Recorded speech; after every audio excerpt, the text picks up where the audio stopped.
जय श्री राधे। आज का ज्ञान, आज का सत्संग परम पूज्य श्री राधा बाबा जी की पुस्तक से।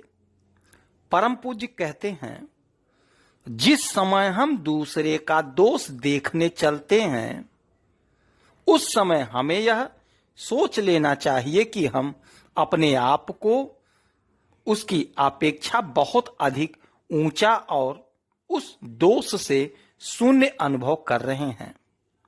यह ऐसी भ्रांति है जो ऊंचे से ऊंचे साधकों तक का पिंड नहीं छोड़ती। असली महासिद्ध में इस दोष दर्शन की वृत्ति का अत्यंत अभाव होता है और वह वृत्ति है इतनी गंदी कि साधक को परमार्थ के साधन पथ से घसीट कर पीछे की ओर नरक के गर्त में प्रायः डाल ही देती है।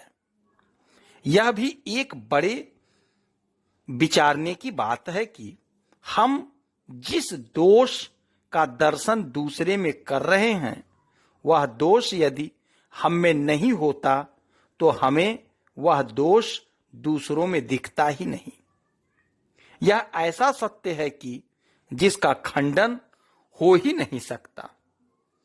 यद्यपि बुद्धिवाद तो परमार्थ सत्य को छू ही नहीं सकता, किंतु बुद्धिवाद के तर्कों को भी आगे चलकर इस प्रश्न पर स्वीकार कर ही लेना पड़ेगा कि हम जिस कूड़े का अनुभव अन्यत्र कर रहे हैं वह कूड़ा वस्तुतः हमारे ही अंदर है और उसी का प्रतिबिंब हम दूसरे पर डाल रहे हैं। सामने एक व्यक्ति हमें दंभी पाखंडी के रूप में दिख रहा है, वहां सत्य तो यह है कि भगवान विराजित हैं, किंतु उनके स्थान पर हमें अपने अंदर संचित कूड़े का दर्शन हो रहा है।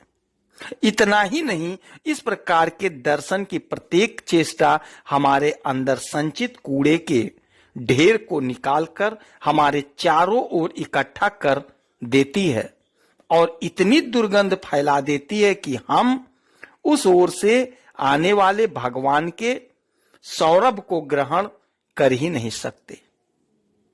अपनी ही दुर्गंधी हमें सत्य की अनुभूति से दूर ले जाकर तरह तरह का पाठ पढ़ा देती है और हम यह फतवा दे बैठते हैं कि अमुक तो ऐसा गंदा है, अमुक ऐसी गंदी है।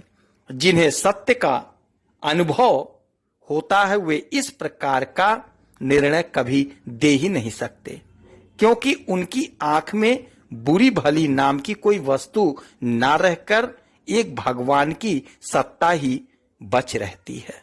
जय श्री राधे।